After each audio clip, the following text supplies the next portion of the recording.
إن الحمد لله نحمده ونستعينه ونستغفره ونؤمن به ونتوكل عليه ونعوذ بالله من شرور أنفسنا وسيئات أعمالنا من يهده الله فلا مضل له ومن يضلل فلا هادي له وأشهد أن لا إله إلا الله وحده لا شريك له وأشهد أن محمدا عبده ورسوله وصفيه من خلقه وخليله صلى الله عليه وعلى آله وأصحابه ومن تبعهم بإحسان إلى يوم الدين. أما بعد، قال سبحانه وتعالى في كتابه الكريم بعد أعوذ بالله من الشيطان الرجيم: وأعدوا لهم ما استطعتم من قوة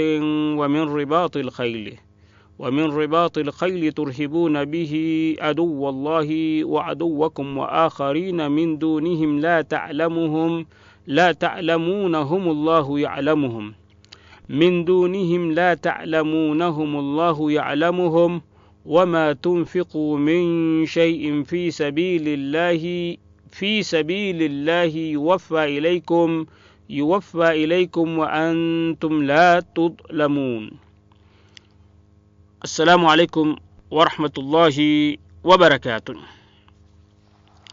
Tupo katika darsa yetu ya mwisho insha Allahu taala kuhusiana na ushindi katika Ramadhani.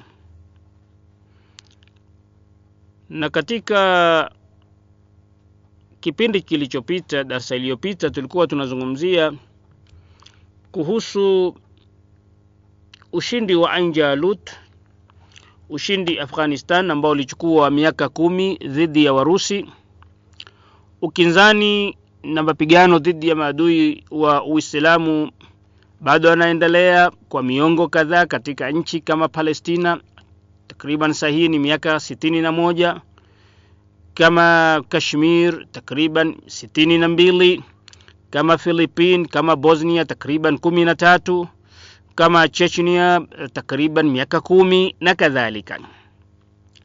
Kisha tukazungumzia ule wakati ambao Waislamu kwa sababu moja au sababu nyingine, na hasa kukengeuka na mafundisho ya Allah subhanahu wa ta'ala, walishindwa katika vita wakati wa Ramadhani. Tukatoa mfano wa vita vya Balata Shuhada ambao Waislamu walikuwa ni wenye kushindwa na Wakristo katika eneo la milima huko Fransa tarehe 1 Ramadhan mwaka 114 Hijri sawia na mwaka 732, na pia yale maafa ambayo yalipatikana mwezi wa Ramadhani tarehe 15 mwaka 1414 Hijri sawia na tarehe 25 Februari mwaka 1994 miladi, pale musallina katika masjid ya Ibrahim ambayo iko Al-Khalil huko Hebron, Palestina,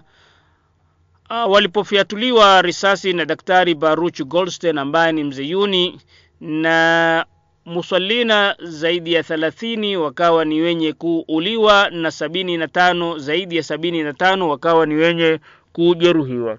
Kisha tukaingia katika hitimisho ambapo tulikuwa tunaangazia au tunahitajia kuangazia ya kwamba mabadiliko hayana budi yafanyike, na mabadiliko haya yanatakiwa yawe ni yenye kufanyika sasa, sio kesho, kwa sababu mwanzo hatuna hakika ya kesho kama tutakuwepo au tupo, na hizi ni nyakati ambazo humpitilia mwanadamu. Kuna jana ambayo imepita, kuna leo ambayo tunahitajika tuitumie. Ya kuhuzunika ya jana inatakikana tuwe na ile kujilalamikia ndani ya nafsi kwa sababu ya kutoweza kuitumia vizuri jana, lakini tayari ishapita. Sasa inatakikana sasa hii ya leo ambayo tuko nayo tuitumie kwa njia nzuri, kwa sababu hatuna hakika kama kesho tutaifikia. Na katika hali hiyo ndiyo Allah subhanahu wa ta'ala akatuambia, inna Allah la yughayyiru ma biqaumin hata yughayyiru ma bi anfusihim. Hakika Allah subhanahu wa ta'ala habadili yaliyoko kwa watu mpaka wabadili wao yaliyomo nafsini mwao. Na tukasema ya kwamba katika darasa yetu ya mwisho tutaangazia ni njia gani ambazo tunaweza kuzitumia au kuzifanya ili kuhakikisha kwamba hayo ambayo yapo au yanatakiwa kufanywa yamekuwa ni yenye kufanywa. Mwanzo, jambo la kwanza ambalo ningependa kuzungumzia katika hitimisho au the way forward au njia zetu sisi za kufanya ili kuelekea katika hayo yaliyomema ni kwamba ni lazima tuwe na malezi ya kimwili.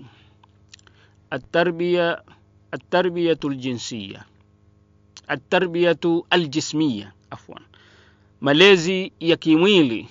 Yani mwili lazima ulelewe katika njia ambayo ni kabambe, njia ambayo ni mzuri, njia ambayo ni ya sawa. Na malezi ya mwili kama huu wetu kila mmoja ambao ako nao lazima utakuwa umefungamanishwa na lishe bora na vinywaji ambavyo ni halali na mazoezi na mambo mengine ambayo yatafanya mwili uko sawa sawa. Kwa hivyo lazima miili hii kuweza kuijenga ni lazima kutakuwa na lishe bora. Na lishe bora ni ile lishe ambayo imeambiwa ni halali na Uislamu. Haiwezekani wewe ukajiingiza katika lishe ya haramu au chakula cha haramu au kinywaji cha haramu kisha ukatarajia ya kwamba mwili wako utakuwa mzuri. Haiwezekani. Ni jambo ambalo ni muhali, ni jambo ambalo haliwezekani. Mfano ni kwamba leo tumekuwa na tatizo kubwa, tatizo ambalo limeruka mipaka kuanzia sehemu iliyoanzia bara la Marekani, ikiwa ni Latini, kusini au kaskazini, kisha ikaja bara Ulaya, kisha ikaingia katika mabara mengine. Homa ya nguruwe, swine flu, imekuwa ni tatizo mpaka leo. Kumekuwa wanafunzi katika baadhi ya shule za upili tunavyozungumza sasa wako katika quarantine, wamewekwa sehemu kando ili wasichanganyike na watu, na huku tunaambiwa ya kwamba msitie wasiwasi. Ilipoanza swala hili na kupatikana mtu mmoja, tunaambiwa tusitie wasiwasi, ila hali watu hawa ambao wanasema tusitie wasiwasi wameacha kwamba nguruwe achinjwe na aliwe. Na hii ni homa ambayo inapatikana kutoka kwa nguruwe. Sasa itakuwa vipi? Sasa inatoka kwa nguruwe inaingia kwa mwanadamu ambaye anakula yule nguruwe, kisha yule mwanadamu naye kwa sababu ya zile symptoms, kwa sababu ya zile athari ambazo anapata, anamwambukiza mwingine. Sasa inakuwa inasambaa mpaka imeingia katika mashule. Sasa ingine katika mashule yale yanaona ya kwamba ni kuwatweza Waislamu ya kwamba vile kuna chakula katika menyu ya nyama ya nguruwe, nyama ambayo haina faida, nyama ambayo inampatia mtu matatizo yaliyo mengi. Na sayansi leo imetuonyesha hayo na imetufahamisha hayo. Lakini mbali na kwamba mashule na vyuo vikuu na college zinakuwa ni zenye kusomeshwa masomo haya, na athari hiyo hususa zile vyuo vya utabibu au daktari, lakini utaona wao ndio wako mstari wa mbele kwa kuakia na kula hivyo. Itakuwaje tena tusiwe ni wenye kupata afa hili na janga hili lingine ambalo huenda likasambaa, mbali na kwamba nyanja za juu za serikali zinasema ya kwamba msitie wasiwasi, it has been contained, kwamba ishasitishwa, iko katika mikono, iko katika maeneo la uhifadhi, na jambo hili au janga hili halitoweza kusambaa, mbali na kwamba linasambaa. Na vinywaji ni vile vile. Kinywaji chakula chochote lazima tufahamu, chakula chochote au kinywaji chochote ambacho kimekatazwa na Mwenyezi Mungu, kimekatazwa na mitumi wa Mwenyezi Mungu, ni lazima kiwe chakula kile na kinywaji kile hakina maslahi na mwanadamu hata moja. Vinywaji ambavyo tuko navyo leo ni vinywaji kama pombe. Pombe ambayo ni haramu kwa Muislamu, si Muislamu tu bali na wengine ambao wameteremshiwa au vitabu vilivyoteremshwa, mbali na kwamba labda vimepotoshwa na kubadilishwa, lakini wale ambao wanasema wana vitabu vinavyotoka mbinguni, utakuta ya kwamba vinywaji kama hivi, nyama kama hii au chakula kama hiki kimepigwa marufuku, kimefanywa ni haramu watu wasile kwa sababu ya maafa. Yule aliyetuumba ndiye anayejua kwa njia iliyo mzuri zaidi na bora zaidi ni kitu gani kinatufaa, kitu gani hakitufai. Sasa ikiwa tutashindana katika hilo, kile ambacho tumeambiwa hakitufai, tukaona kwamba hiki hakiwezekani kwamba hakitufai, ni lazima kinifae mimi, lazima tutapata hasara. Leo utaona ya kwamba kwa ajili ya kuwaingiza Waislamu hasa katika ulevi, Waislamu ambao wako soba, Waislamu ambao hawataki kujiingiza katika madhara ya ulevi, madhara ambao ni makubwa, utaona ya kwamba kuna vinywaji chungu mzima vinavyofanywa na mashirika chungu mzima ambavyo tunaandikiwa ati no alcohol. Uongo mtupu. Ikiwa wewe umefanya na kisha ukasema hii ni pineapple juice au ni orange juice au sijui ni energy giving juice, ukasema kwamba hii ni juice ya nanasi, hii ni juice ya tufaha, hii ni juice ya chungwa, hii ni juice ya chenza, hii ni juice ya ndizi na kadhaa na kadhaa, kuna haja gani tena uandike no alcohol? Uandike ya kwamba haina pombe ndani yake, hamna pombe ndani yake, isipokuwa tu ni kuweza kuwataka Waislamu ambao ni titotela, ambao hawanyi mvinyo, waingie polepole katika kunywa mvinyo. Lazima tutafakari sana hilo. Au unaambiwa ni energy giving drink, ni kinywaji ambacho kinakupatia wewe nguvu. Si kuna vyakula chungu mzima ambao kila vinaweza kupatia nguvu, tena ni natural. Kunywa asali. Asali ni shifa, asali ni pozo na ponyo kwa magonjwa mengi.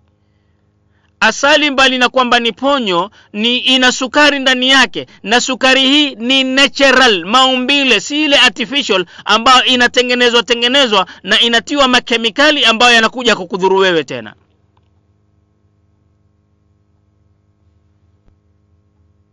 Kula tende ndani yake kuna carbohydrate, ndani yake kuna glucose, ndani yake kuna fructose. Zote hizi ni energy giving, tena instant, ya mara moja. Ni chakula ambacho ni balanced diet, kimekamilika katika kuwa na takriban lishe yote au vyakula. Carbohydrate iko ndani, sukari, kisha kuna protein zile za kuweza kujenga misuli, kisha kuna mafuta ndani au lipids, kisha kuna madini ambayo yako ndani, kisha kuna vitamins ambazo ziko ndani. Zote hii inakupatia wewe nguvu na inakupatia lishe. Utafiti ambao umefanywa kuhusu vinywaji hivi ambao tunaambiwa ya kwamba vinatupatia nguvu, ni kwamba inakupatia nguvu mara moja, kisha ile nguvu yote inakuwa ni yenye kumalizika, kisha inaleta athari hasi, negative effect katika mwili wako wewe na mimi. Kwa nini tuache vitu vya maumbile, vitu ambavyo vya kawaida, vitu ambavyo havina kemikali, vitu ambavyo tumeletewa na tukaambiwa na Allah subhanahu wa ta'ala ni ponyo, tukaenda katika vitu ambavyo vimejazwa makemikali ambavyo vina athari hasi kwetu sisi na miili yetu? Kisha Kwa nini juice kuna ukenda supermarket au madukani kuna juice chungu mzima?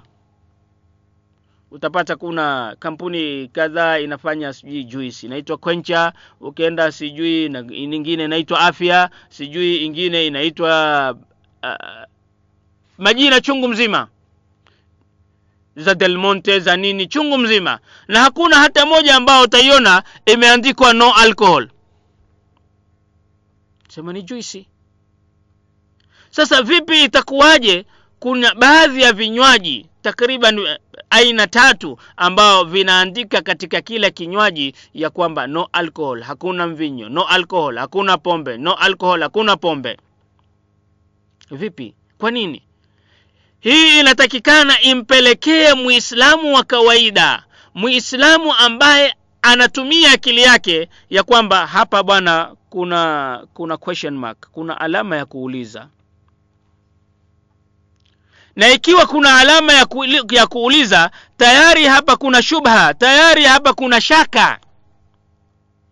Na ikiwa kuna shaka, Mtume Muhammad sallallahu alayhi wasallam anatuelekeza na anatunasihi na anatuambia ya kwamba da ma yaribuka ila ma la yuribuka. Acha jambo, liache jambo, litupilie mbali kabisa jambo ambalo unashaka nalo, ufuate lile ambalo huna shaka nalo. Tayari hapa ukishakuambiwa no alcohol, tayari lina shaka. Ni kama nakumbuka katika miaka ya 80 au mwanzo wa miaka 90 katika supermarket moja kule sehemu za Uarabuni kulipatikana samaki ambao walikuwa wanatoka Australia. Samaki hawa ambao walikuwa wanatoka Australia na wametiwa katika mikebe, ameandikwa pale halal fish slaughtered in the Islamic manner.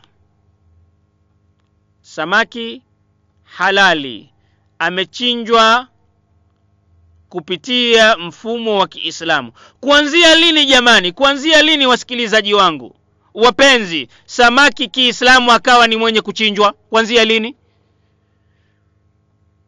Ni kwa sababu ya ule mfumo, wanaona ya kwamba wakiandika vile ndivyo kuwapata Waislamu wanunue bidhaa zile, kwa sababu Muislamu ni so particular, anahadhari sana kula kilicho cha halali. Sasa hii ni kuwavutia Waislamu waingie katika madhambi, waingie katika pombe through back door, kwa mlango wa nyuma yani, kwa kuandikia ati no alcohol. Na Waislamu sisi tukaingia wazima katika suala hilo. Na ukiangazia ya kwamba katika hivi vinywaji vitatu ambao vimeandikwa no alcohol, utakuta kimoja ni shirika la Kiyahudi 100%. Ukiangalia shirika la pili ni shirika ambalo liko katika nchi ambayo ina uadui mkubwa na Uislamu na Waislamu, kisha ni shirika ambalo mwenyewe ni Myahudi. Shirika ambalo kuanzia 1969 mpaka 1999 lilipata zawadi kwa kuitumikia Israeli kwa miaka 30 bila kusangaa. Inaisaidia dola haramu ya Israeli kwa miaka 30 kwa faida ambayo inatokana katika kunywa vinywaji vyake. Mbali na kwamba vinywaji vyake ambao vinatumia gesi vingi, katika hivyo vina utafiti ambao umefanywa ni kwamba vina athari mbaya sana hata kuliko zile detergent, zile sabuni za majimaji ambazo zinatumika kusafisha mabesen, kusafisha vyoo, kusafisha tiles na kadha.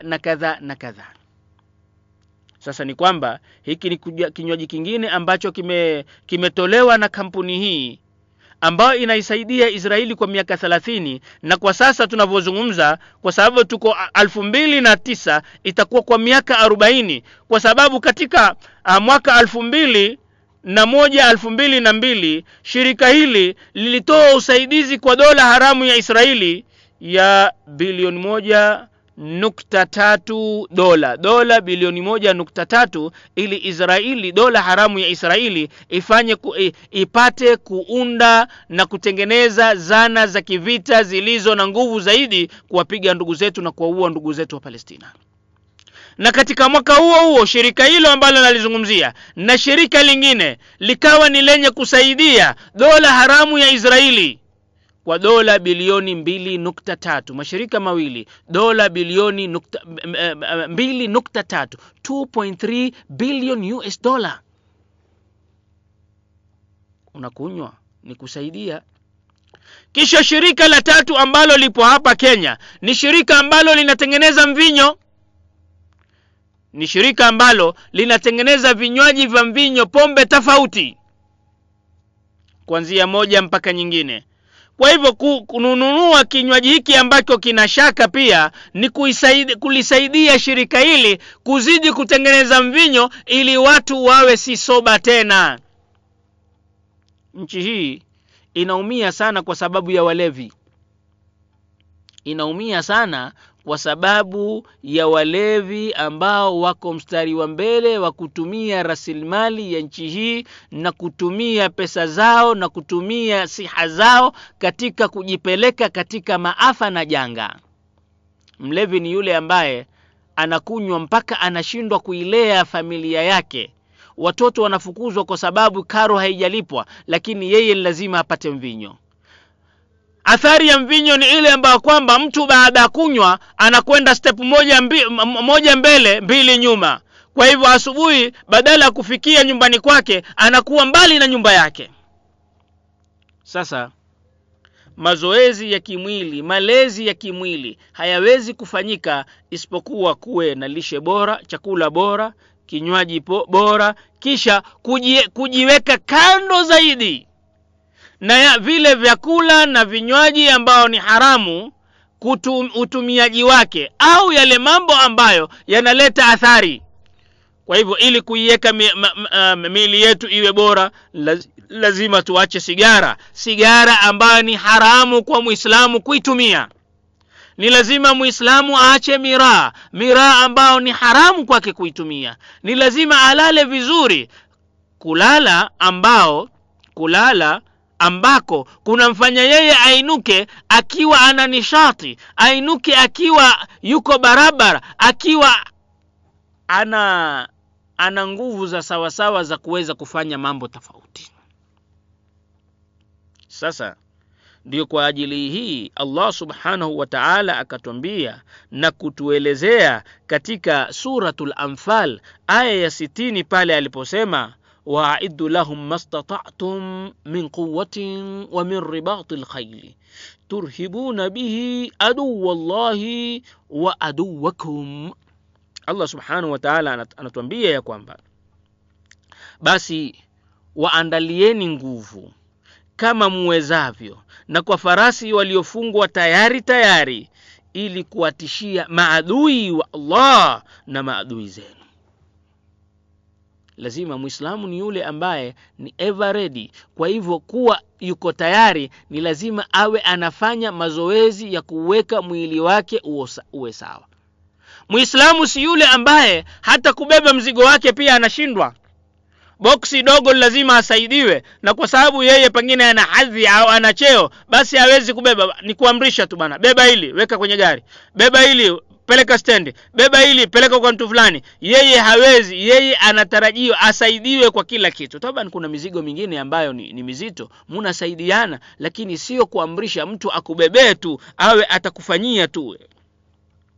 Na ndiyo mtumi wa Allah, mtume Muhammad sallallahu alayhi wasallam anatuambia ya kwamba al-mu'minul qawi khairun wa ahabbu ila Allah min al-mu'min adh-dha'if wa fi kullin khair. Allah subhanahu, mtume Muhammad sallallahu alaihi wasallam katika hadithi hii ya Muslim, hadithi ambayo unaweza kuipata kwa rahisi katika kitabu cha Riyadhus Salihin na mlango wa kwanza, mlango wa nia. Mtume Muhammad sallallahu alaihi wasallam anatuambia al-mu'minul qawi, muumini mwenye nguvu, muumini aliye na nguvu, khairun wa ahabbu ila Allah, ni bora na anapendwa zaidi na Allah min almu'min adh-dha'if, kuliko muumini ambaye ni mnyonge, kuliko muumini ambaye ni dhaifu. Wa fi kullin khair, na kila mmoja ana khairi. Hassan bin Thabit radhiyallahu anhu alikuwa si mzuri katika masala ya vita, na alikuwa na uoga.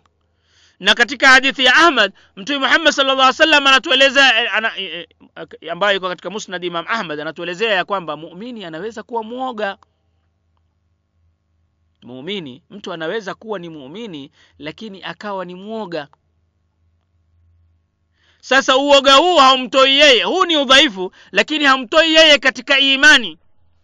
Ndio Mtume Muhammad sallallahu alaihi wasallam akatuambia kila mmoja ana khairi yake. Ndio Hassan bin Thabit alikuwa simweza katika masala ya vita, si mzuri katika masala ya vita, lakini muachie uwanja wa ushairi katika kumtetea Mtume Muhammad sallallahu alaihi wasallam. Alikuwa mstari wa mbele, alikuwa ni mshairi wa Mtume Muhammad sallallahu alaihi wasallam, aliyekuwa akitunga mashairi kumdefend, kumhami Mtume Muhammad sallallahu alaihi wasallam na zile tuhuma ambazo zilikuwa zinafanywa na makafiri katika njia ya ushairi. Abdullah bin Rawaha, mashaallah, alikuwa ni mshairi lakini alikuwa pia ni mujahid. Kwa hivyo kila mmoja ana nyanja yake. Kwa hivyo katika nyanja hii ya kwamba muumini ambaye ana nguvu ni bora zaidi, kwa sababu nguzo takriban zote 4 katika 5 za Uislamu zinahitajia nguvu. Swala inahitajia nguvu, inahitajia kusimama, na saa nyingine ikiwa ni ya sunna ya tahajjud, kisimamo kilicho kirefu. Ikiwa si muweza, ni dhaifu, lazima utakuwa ni mwenye kukaa, kwa sababu huna nguvu ya kuweza kusimama inapohitajika. Zaka inahitajia nguvu ya kuweza kufanya kazi, upate taufiki ya Allah subhanahu wa ta'ala, uwe utaendelea pole pole mpaka ifike wakati ya kwamba unaweza kutoa zaka. Hija inahitaji nguvu, kwa sababu mambo mengi ni ya nguvu. Tawaf mara 7, kusai mara 7 baina jabali ya Safa na Marwa, na mengineyo.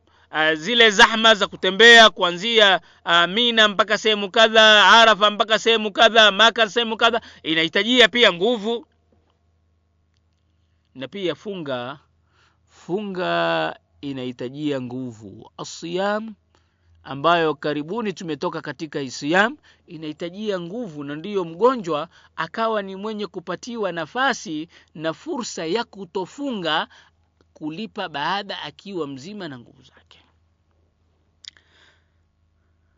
Na ndiyo utaona ya kwamba katika masala haya ya mazoezi ya kimwili, hata wanawake nao hawakuachwa nyuma katika masala haya ya kujiweka katika hali ya maandalizi na mazoezi.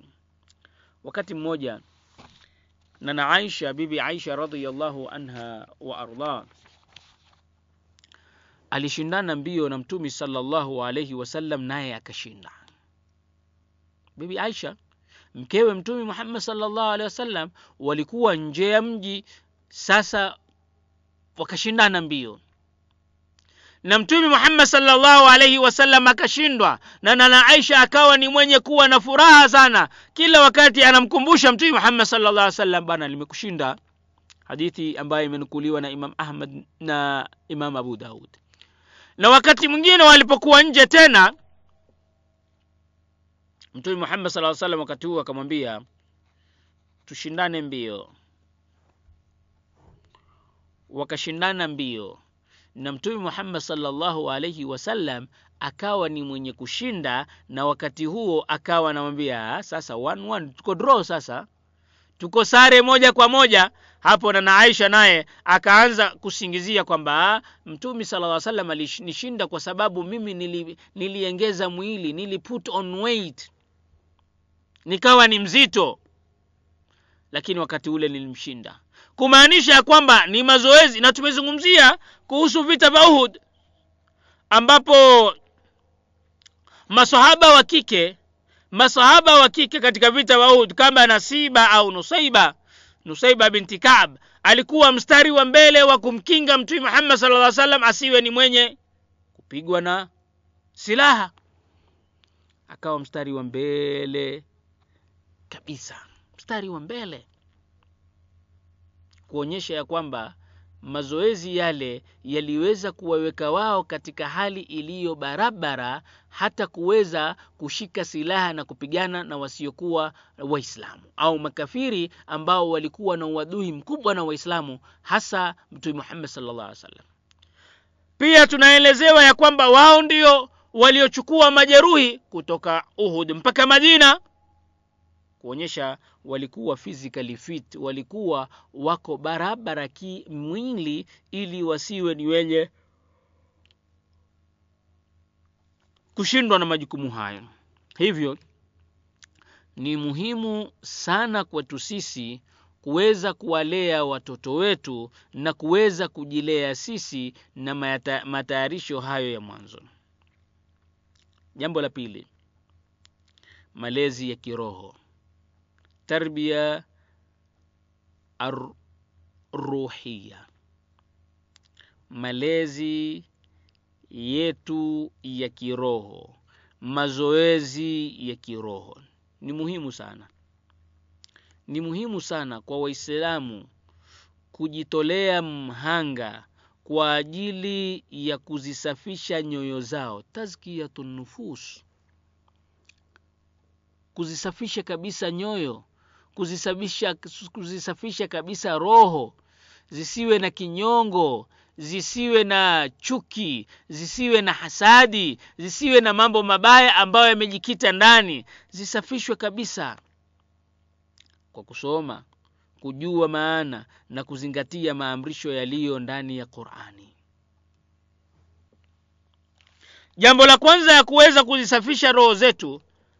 kuzisafisha roho zetu ni lazima tujikite katika usomi wa Qur'ani. Alhamdulillah, usomi ambao tulijikita nao wakati wa Ramadhani ni kwamba inatakikana tuendelee nao.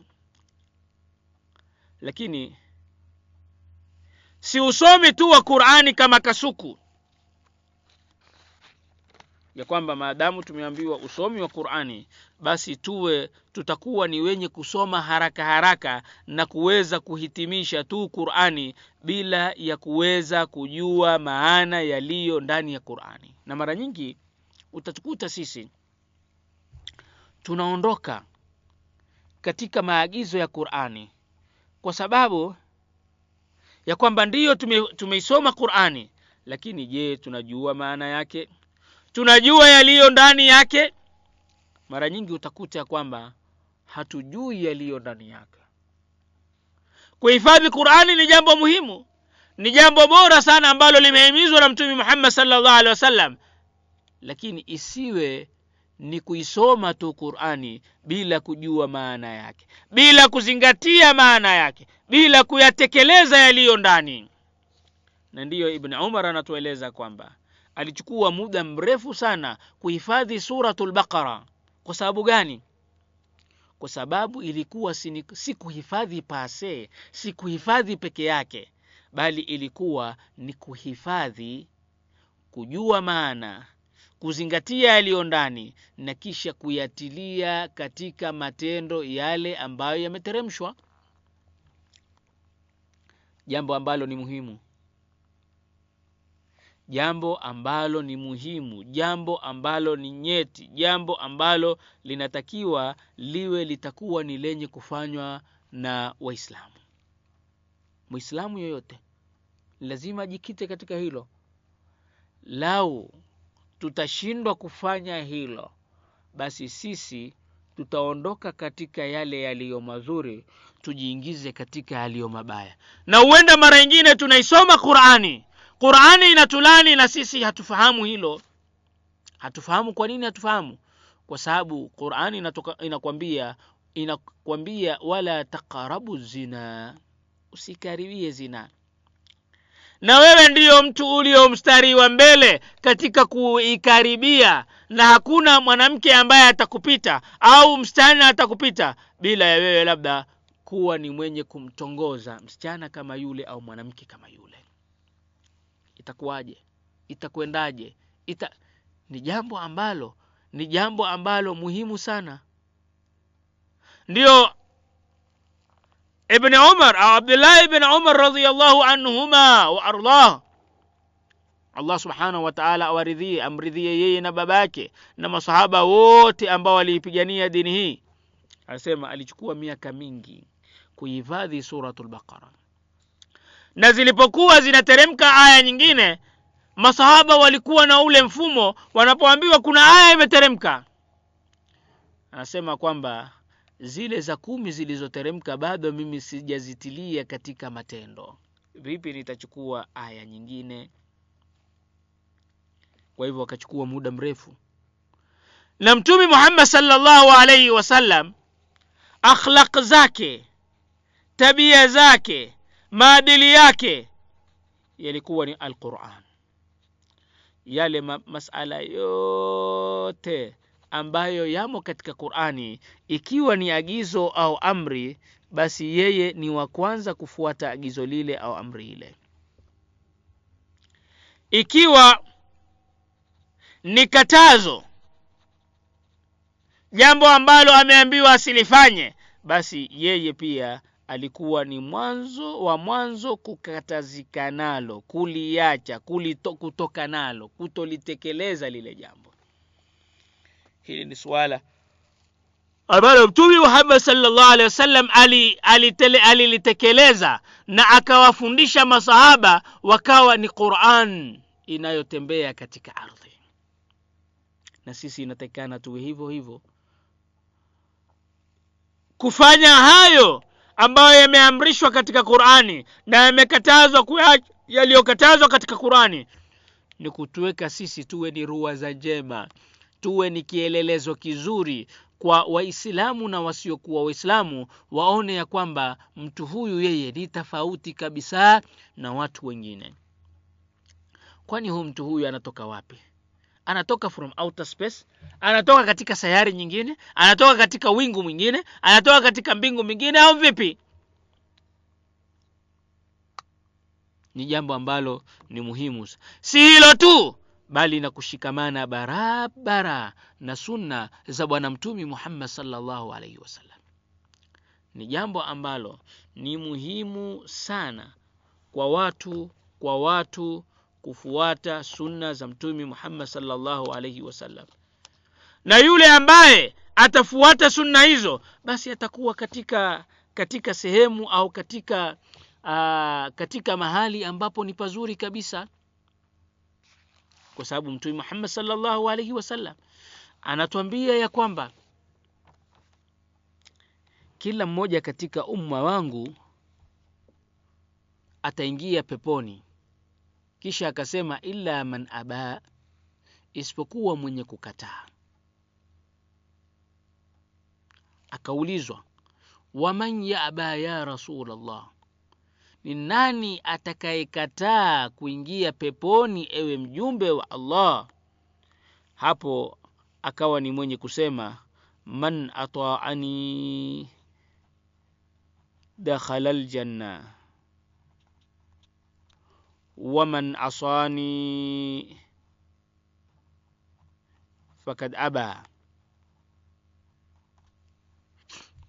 Yeyote abaye atanitii mimi, ata'ani dakhala aljanna, huyo ataingia peponi. Waman asani, na yeyote ambaye ataniasi mimi, atakwenda kinyume na maagizo na mafundisho yangu, basi huyo amekataa kabisa kuingia peponi. Tusiwe ni miongoni mwa wale Waislamu ambao wanakataa kuingia peponi, mbali na kwamba Mtume Muhammad sallallahu alaihi wasallam anatuambia, na yeye ma yantiqu anil hawa, hazungumzi kwa matamanio ya nafsi yake, in huwa illa wahyun yuha, lolote analozungumza inakuwa ni wahyi kutoka kwa Allah subhanahu wa ta'ala. Sasa ikiwa Mtume Muhammad sallallahu alaihi wasallam ametuagizia tufanye hivyo, itakuwaje na sisi tusifanye? Taban kuna watu ambao wanajiita kwamba wao ni Waislamu, lakini wanapinga sunna za Mtume Muhammad sallallahu alaihi wasallam. Wanasema kwamba Qur'ani bwana inatutosha, hatuhitaji sunna za Mtume Muhammad sallallahu alaihi wasallam, kwa sababu katika as-sunna, hadithi za Mtume Muhammad sallallahu alaihi wasallam, kuna zile ambazo ni sahih, kuna zile ambazo ni hasan, kuna zile ambazo ni dhaif, kuna zingine ambazo watu wametungia tu, kuna zingine ni munkar, na kuna nyingine ambazo ni zimezuliwa kwamba Mtume amesema mbali na kwamba hakusema. Sasa itakuwaje sisi tufuate hizi sunna ambazo zimegawanyika katika vipengele hivi? Kwa hivyo sisi hatuna haja, ikiwa ni sahihi, ikiwa ni dhaifu, ikiwa ni munkar, ikiwa ni hasan, sisi hatuna haja nazo. Hili ni swala ambalo kwa wenye kuamini hivyo misplaced, wamepotea kabisa, wameshindwa kuelewa umuhimu wa sunna katika maisha ya Muislamu. Ikiwa tutasema hivyo, basi pia swala tutaziacha. Ikiwa tutasema hivyo, swala pia tutaziacha, kwa sababu au tutaziswali, lakini tutaziswali nyakati gani? Taban Qur'ani imetuagizia tuswali nyakati 5 katika aya tofauti. Ziko sehemu ambayo inatuambia al-fajr. Kuna wakati mwingine kwa ujumla tunaambiwa kwamba ni adhuhuri na al-asr pia imo ndani. Kisha kuna al-maghrib, na kwa ujumla wake al-maghrib na al-isha zipo ndani. Lakini hizi swala, hawa ambao wameegemea ya kwamba tufuate Qur'ani peke yake, kwa nini swala alfajiri anaswali raka 2? Kwa nini swala ya dhuhuri anaswali raka 4? Kwa nini alasiri anaswali raka 4? Kwa nini al-maghrib anaswali raka 3? Kwa nini al-isha anaswali raka 3? Na ilhali hakuna katika Qur'ani kuonyesha ya kwamba al-fajr ni raka 2, adh-dhuhri ni raka 4, adh-dhuhri na asr na isha ni raka 4, al-maghrib ni raka 3. Isipokuwa atakuwa amerudi kule kule kwa zile sunna ambazo wanazipinga. Ujeuri huu hautotufalia sisi jambo lolote. Inabidi turudi katika Qur'ani na katika sunna ya Mtume Muhammad sallallahu alaihi wasallam ili kuweza kufanikisha. Ni lazima sisi kama Waislamu tulime na tupalilie ndani ya nafsi zetu hisia ya kutekeleza ibada. Muislamu anatekeleza ibada 24/7.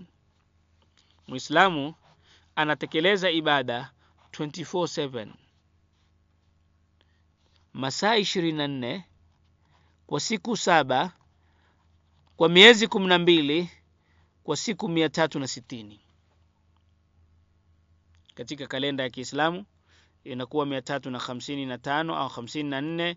Katika kalenda hii za kawaida ambayo tunatumia 365, mara nyingine na 66, tuchukue katikati 360. Kwa siku zote hizo, kwa miaka mpaka anapokufa, mtu Muislamu ni yule ambaye anatekeleza ibada, kwa sababu ibada ndiyo inatukaribisha sisi na Muumba wetu. Kwa hivyo inatakikana tutekeleze ibada. Ibada sio katika Ramadhani peke yake ambao tunaswali, tunafunga, tunaleta dhikri, tunasoma Qur'ani na ibada nyingine nyingi ambazo tunafanya kama kukaa itikafu. Lakini inatakikana tuwe kila wakati ni ibada, kwa sababu kila jambo ambalo umeagiziwa kulifanya na sheria ni ibada, kwa sababu unapolifanya wewe unapata thawabu. Kwa hivyo swala ni ibada, unapata thawabu. Funga ni ibada, unapata thawabu. Kusoma Qur'ani ni ibada, unapata thawabu. Dhikri ni ibada, unapata thawabu. Aina nyingine za ibada sasa, kulala tumeagiziwa, kwa hivyo inakuwa ni ibada. Kula tumeagiziwa na kunywa, kwa hivyo ni ibada. Tukifanya hayo, kwa sababu chakula ndiyo kinatuweka sisi katika hali iliyo ya nguvu, hali iliyo nzuri ya kuweza kufanya ibada nyingine. Sasa yote haya ni mambo ambayo yanatuweka sisi katika ibada, mambo ambayo yanatuleta karibu na Allah subhanahu wa ta'ala kwa kutekeleza yaliyo faradhi, na kuja karibu zaidi tunapotekeleza yaliyo ya sunna. Hii kufanya haya yatafanya nyoyo zetu zitakasike na roho zetu ziwe safi. Jambo hili linatakiwa tulipatie umuhimu mkubwa kabisa. Malezi ya kiroho, jinsi gani tunaweza kuzilea na kuzizoeza roho zetu na nafsi zetu katika kutekeleza yaliyo mazuri na kuacha yaliyo mabaya. Swala lingine ni malezi ya kiakili. Muislamu ni yule ambaye anailea akili yake katika njia iliyo barabara, njia iliyo mzuri kabisa. Lazima tuilee, lazima tuizoeze akili. Ikiwa ni katika msikiti au katika vyuo vya masomo, Waislamu wanataka wajengwe kiakili, wanatakiwa wajenge kiakili.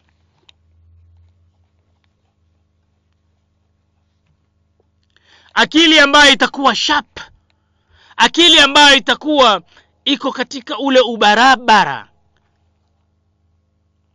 iko sawa kabisa. Tuzijenge akili zetu, kwa sababu katika kuzijenga akili hizi ndiyo tunakuwa sisi ni vigumu kutekwa kiakili. Leo Waislamu tunatekwa kiakili mara moja na tunapayuka mambo mengi dhidi ya Waislamu kwa sababu ya kulishwa chakula ambacho kawaida unakula. Na chakula unachokula wewe unayakini kwa uhalali wake au haramu wake, unakwenda kulishwa chakula ambacho hujui uhalali wake. Unakwenda kulishwa hot dog, unakwenda kulishwa mapizza, hujui ya mapizza aina gani. Unakwenda kunyishwa vinywaji ambavyo huvijui ni vinywaji ya aina gani. Sidhani ya kwamba Waislamu, na hasa wale ambao wanatakiwa wawe mstari wa mbele, kwa sababu wao ndio wanalea watoto katika madrasa, katika vyuo, kisha wawe wako mstari wa mbele wa kupayuka mambo dhidi ya Waislamu kwa sababu ya msaada mdogo tu, msaada ambao hauendi haurudi, msaada ambao leo kesho utakuwa haupo tena, umemalizika, msaada ambao unakuja wakati wa Ramadhani peke yake. Wakaanza kupayuka dhidi ya Waislamu wengine, au wengine ni viongozi katika taasisi za Kiislamu, ni wakubwa katika taasisi, katika vyama vya Kiislamu, ambao wanatakikana wao wawe mstari wa mbele wa kujua rafiki yangu ni yupi, adui yangu ni yupi. Je, adui kwa kunifadhili kidogo anaweza kuwa rafiki? Je, adui kwa sababu ya kunifadhili ninaweza kutoa siri ambazo ziko katika siri za udhaifu wetu na siri kadhaa kumpatia huyu adui ili atumie dhidi yangu na dhidi ya ndugu yangu? Kwa sababu leo unaweza kupayuka wewe, ndugu yako akashikwa, na wewe ukafurahi kwa sababu ya ndugu yako huyu kushikwa, lakini huenda kesho ukashikwa wewe kwa sababu kuna mtu ambaye alikula na kiongozi iftar na kiongozi wakati wa utawala wake Marekani katika miaka 8 iliyopita, kiongozi ambaye ni maarufu, kiongozi ambaye alikuwa mstari wa mbele wa kuwaua ndugu zetu Iraq na Afghanistan na sehemu nyingineyo, akawa yuko pale katika iftar iliyoandaliwa katika ikulu White House, lakini baada ya muda akawa huyu ni mwenye kushikwa kwa kisingizio cha ugaidi. Sasa ni lipi ambalo litakufanya wewe usishikwe kwa sababu ni gaidi? Kwa sababu Muislamu yoyote, hata ukakata ndevu, hata ukaweka nguo yako, kanzu yako, suruali yako ikawa ndefu, ukaacha masharubu, ukajifanya wewe mavazi yako ni sawa sawa na wale, hutaki kuvaa vazi lingine kwa sababu wewe unaenda nchi ambayo inatizama ya kwamba ni nchi iliyoendelea. Maadamu ni Muislamu, basi wewe unaweza tu siku moja au siku nyingine wewe msaliti tu ndugu yako, wewe fanya khiana tu, lakini huenda siku moja ukashikwa wewe kwa tuhuma hizo. Taban, kama Waislamu hatuwezi kufurahi Muislamu yoyote anaposhikwa, mbali na zile tofauti ambazo tuko nazo. Ni lazima tuwe tutasaidiana, tutateteana. Sasa ikawa mtu anapayuka mambo hayo kwa sababu tu ya fadhila ndogo ya siku moja, ya mwezi mmoja, ambao mwezi ule utapita, unangojea mpaka mwakani tena, hujui kama utafika upate tena fadhila kama ile.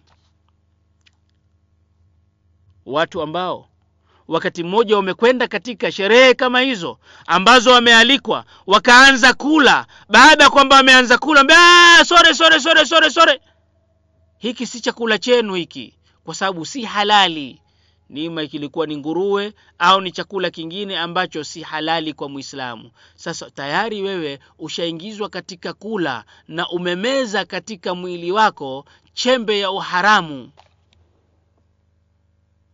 Kwa hivyo katika vyuo, katika misikiti, Waislamu wanatakiwa wajengwe kiakili. Akili zao zinatakiwa zifunguliwe na masikio yao yatolewe taka na uchafu. Hili litawaimarisha na wao kuweza kutathmini mambo yanavyoendelea kwa miono na muono wa Kiislamu. Mambo yanavyoendelea ikiwa ni Somalia, mambo yanaendelea ikiwa ni Iraq, mambo yanavyoendelea ikiwa ni Sudan, mambo yanavyoendelea ikiwa ni Palestina, ikiwa ni Kashmir, ikiwa ni Chechnya, ikiwa ni sehemu nyingine yote ya Waislamu au wasiokuwa Waislamu. Ni muhimu kuwa na programu na durusu ambazo zitamlenga Muislamu pamoja na changamoto aina zote zinazomkumba katika ulimwengu huu wa utandawazi, katika ulimwengu huu wa ulimwengushi. Hizi halakat za taalimu zinawaimarisha Waislamu katika dini yao pamoja na akili zao. Inatakana Muislamu tuwe ni wenye kusoma vitabu tofauti ambavyo vitatuweka sisi katika hali iliyo nzuri, iliyo bora.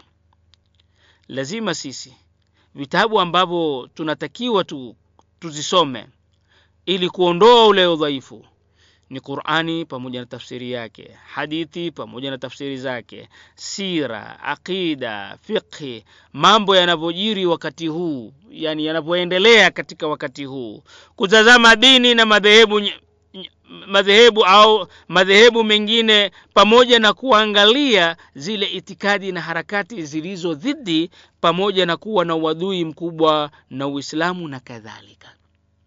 Lazima akili ya Muislamu iwe ni mumfatih, iliyofunguka, ambayo inaweza kuleta taswira ya mambo yanavyoendelea na ikaweza kubeba mambo mengine ambayo ni stationary, ambayo yako vile vile yataendelea kuwa vile vile kama Qur'ani na hadithi na akida na mambo mengineyo. Tunamuomba Allah subhanahu wa ta'ala tutakabalie Ramadhani iliyopita, atuweke katika hali ya uzima na uhai mpaka Ramadhani itakayokuja. Tunamuomba Allah subhanahu wa ta'ala atuweke katika hali ya ibada baada Ramadhani kama tulivyokuwa wakati wa Ramadhani. Tunamuomba Allah subhanahu wa ta'ala tupatie mema na mazuri hapa ulimwenguni na mema na mazuri kesho akhira, na atuepushe na moto wa jahannam. Subhanakallahumma wa bihamdik, ashhadu an la ilaha illa anta, astaghfiruka wa atubu ilaik. Wassalamu alaykum wa rahmatullahi wa barakatuh.